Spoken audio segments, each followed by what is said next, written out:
한 주간 평안하셨습니까? 지난주는 고난주간이었죠. 어제는 부활주일이었는데 고난을 넘어 부활 승리 이루셨습니까? 승리는 이미 주님께서 십자가에 이루어 놓으셨습니다. 그 승리가 이미 우리에게 주어졌고 우리는 승리의 탄탄대로를 걸어가기만 하면 됩니다. 삐딱선 타지 말고 함께 행복대로로 나아가기를 소망합니다. 그래서 말씀 오답 노트 우리는 함께 하고 있는 것이죠. 오늘 세 번째 시간 함께 하시는 여러분들을 주님의 이름으로 축복합니다.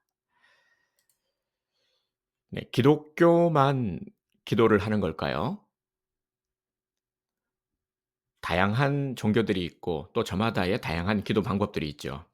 먼저 우리 기독교를 보면 하나님과 인격적인 대화를 중요시합니다.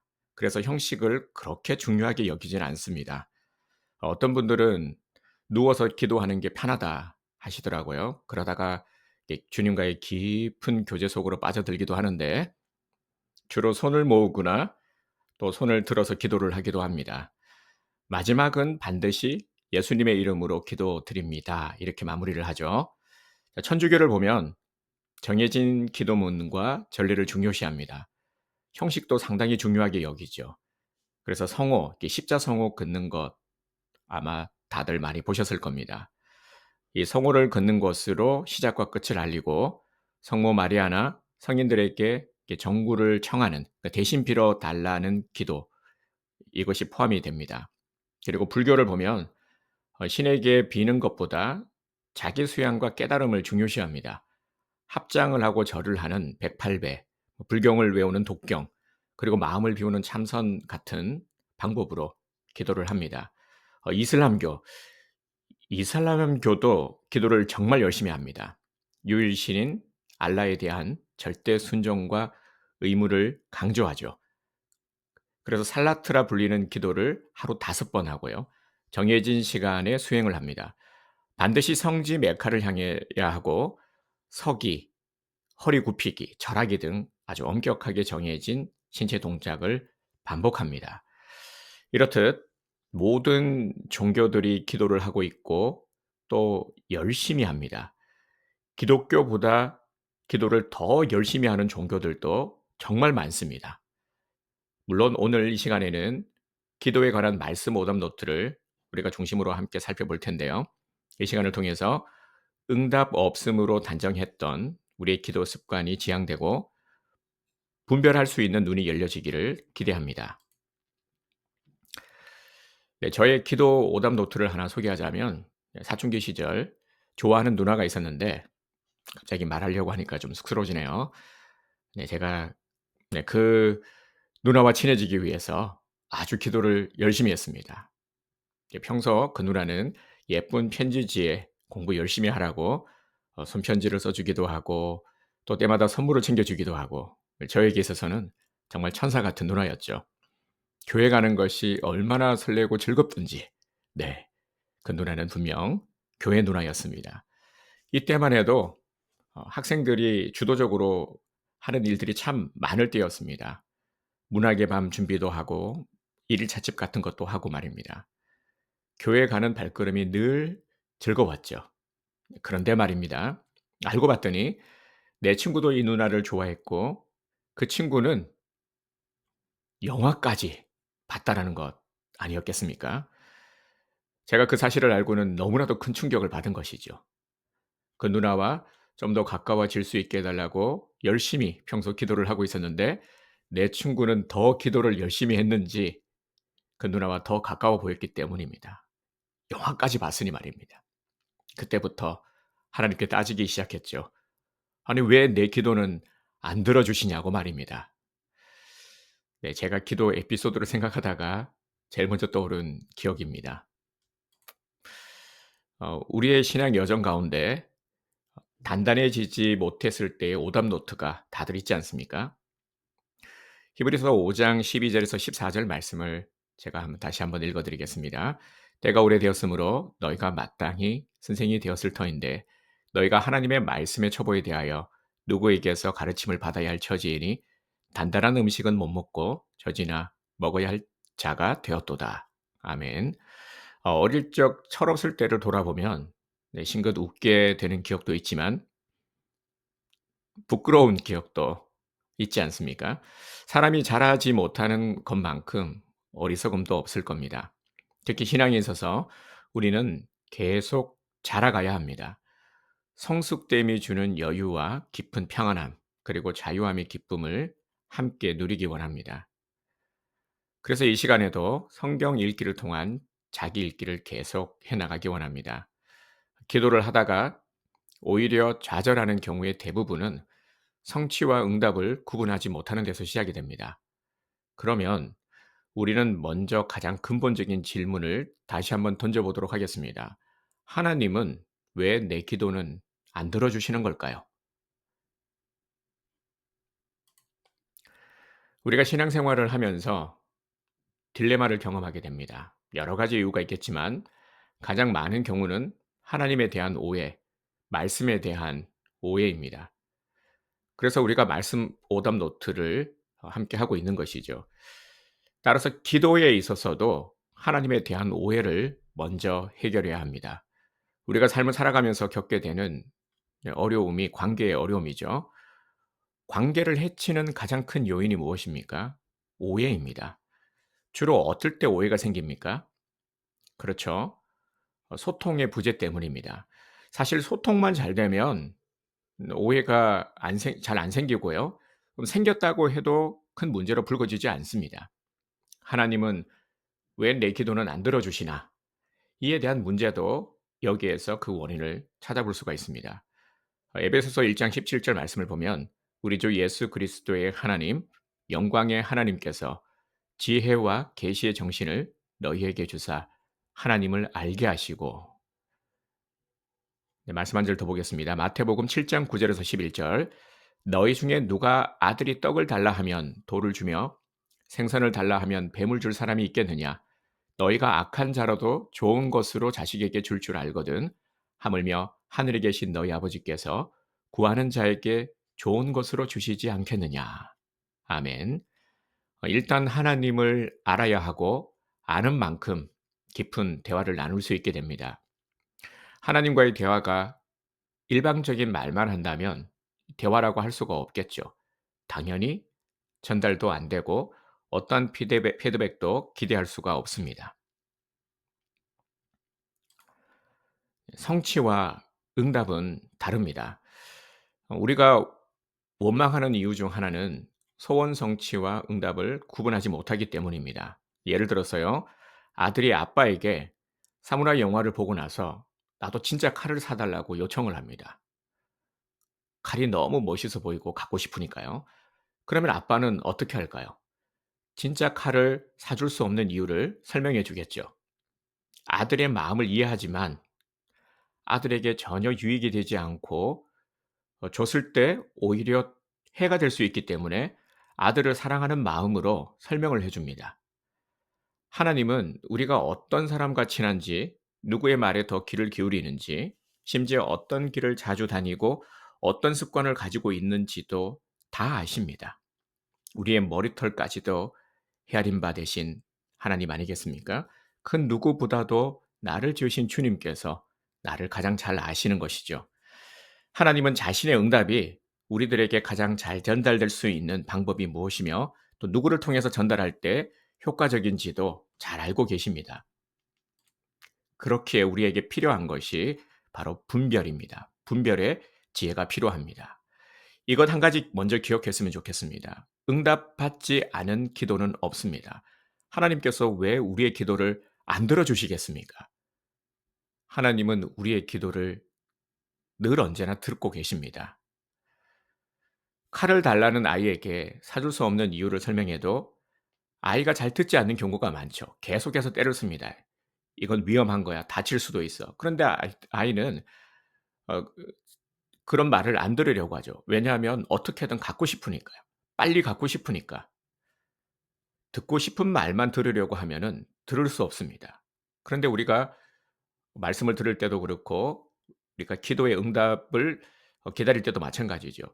내가 듣고 싶은 말만 들으려 할 때가 많습니다. 내가 듣고 싶은 말이 들려지지 않으면 귀담아 듣지 않는 거죠. 그래서 나중에는 "나 못 들었는데요." 하는 겁니다. 따라서 우리는 내 고집과 욕심의 마음을 내려놓고 무엇이 하나님의 음성인지를 분별할 수 있는 영적 분별력이 필요합니다. 네, 예레미야 6장 17절 말씀에 보면 "내가 또 너희 위에 파수꾼을 세웠으니 나팔 소리를 들으라 하나 그들의 대답이 우리는 듣지 않겠노라 하였도다." 아멘. 사무엘상 3장 7절 말씀.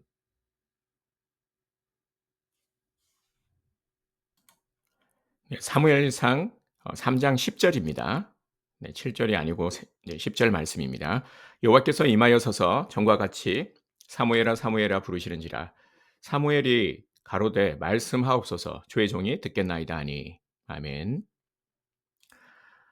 우리는 기도를 드리고 나서 되게 하나님께 그 기도 제목을 떠넘깁니다. 기도했으니까 하나님이 들어 주실 일만 남은 것이라 여기는 거죠. 그러나 우리의 기도가 이제 현재형 "기도합니다."로 이제 올려드리는 이 신앙적 의미는 '내 기도 제목에 나 역시 전적으로 헌신하고 있습니다.'라는 고백을 포함하는 것입니다. 그렇게 기도의 행위보다 기도의 행동이라는 표현이 더 정확하다 말할 수가 있습니다. 응답받지 못하는 또 다른 이유가 있는데요. 마가복음 7장 32 절에서 35절 함께 읽도록 하겠습니다. 사람들이 귀먹고 어눌한 자를 데리고 예수께 나와 안수하여 주시기를 간구하거늘 예수께서 그 사람을 따로 데리고 무리를 떠나사 손가락을 그의 양귀에 넣고 침뱉어 그의 혀에 손을 대시며 하늘을 우러러 탄식하시며 그에게 이르시되 에바다 하시니 이는 열리라는 뜻이라. 그의 귀가 열리고 혀에 맺힌 것이 다 풀려 말이 분명하더라. 아멘.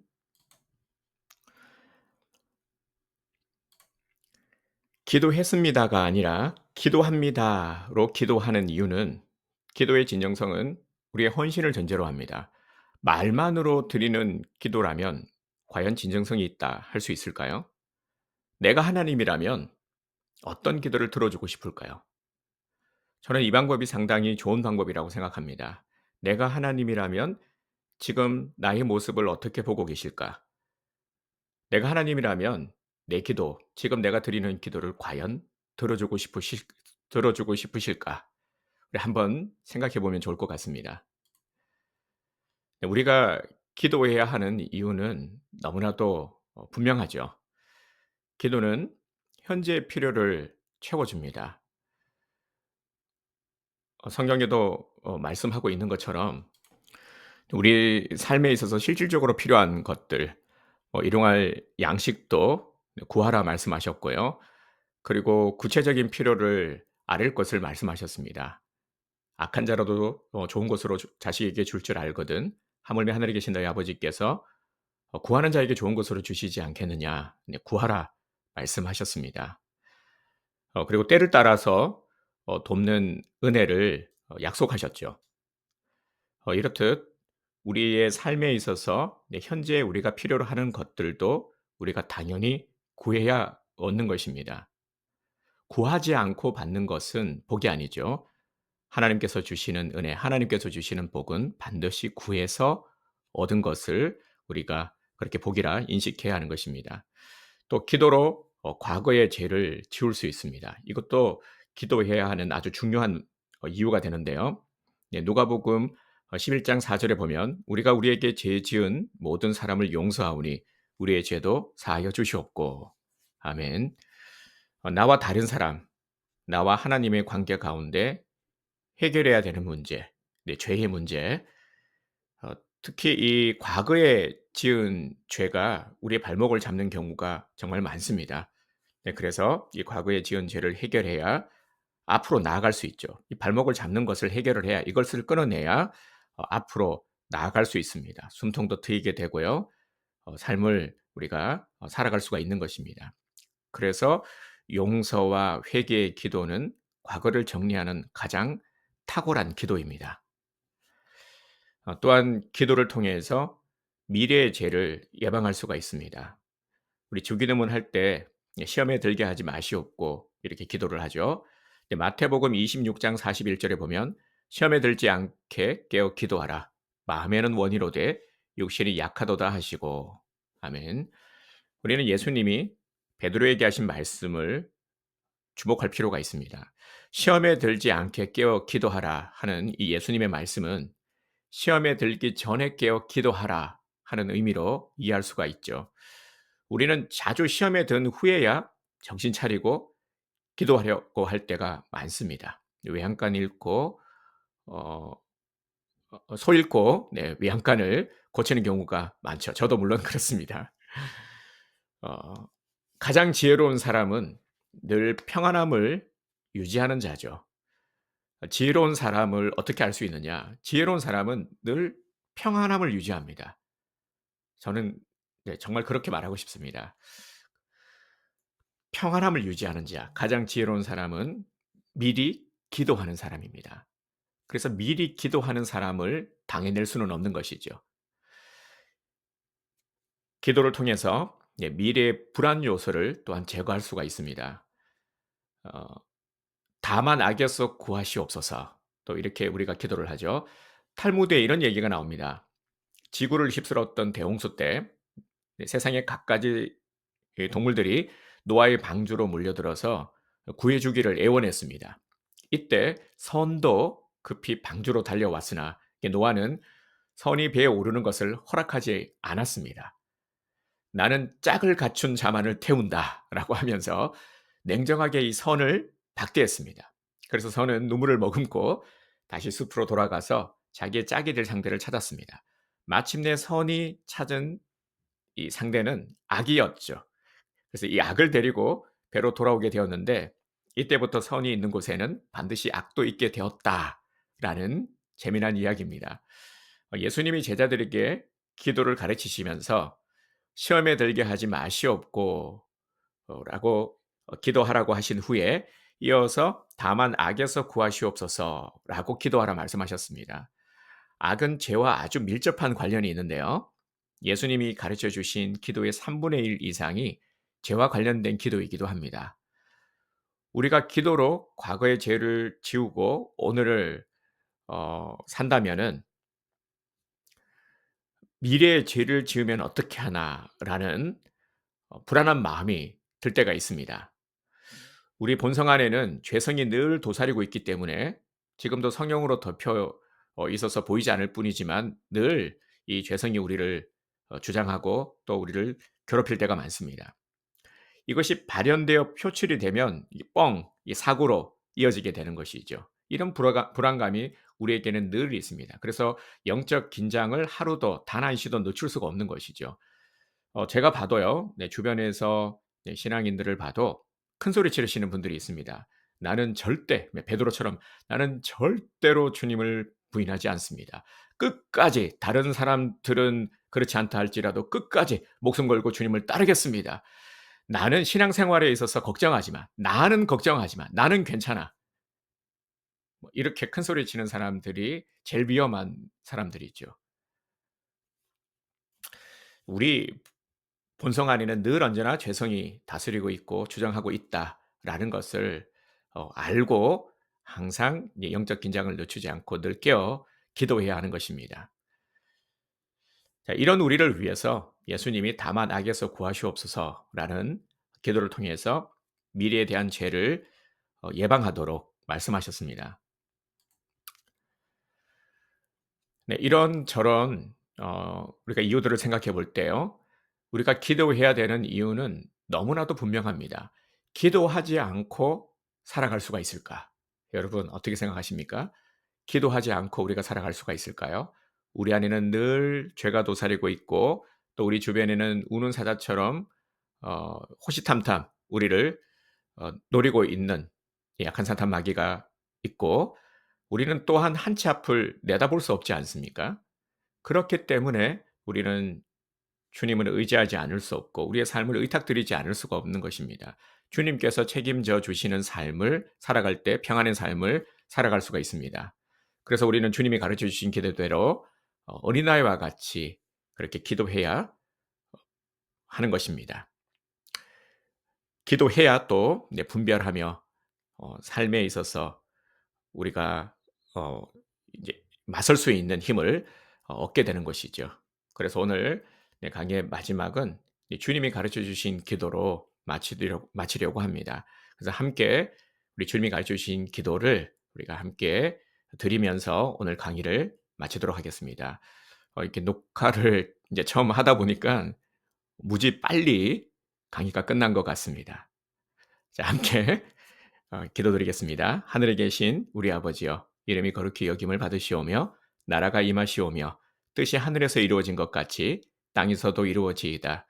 오늘 우리에게 일용할 양식을 주시옵고 우리가 우리에게 죄 지은 자를 사하여 준 것 같이 우리 죄를 사하여 주시옵고 우리를 시험에 들게 하지 마시옵고 다만 악에서 구하시옵소서. 나라와 근세와 영광이 아버지께 영원히 있사옵나이다. 아멘.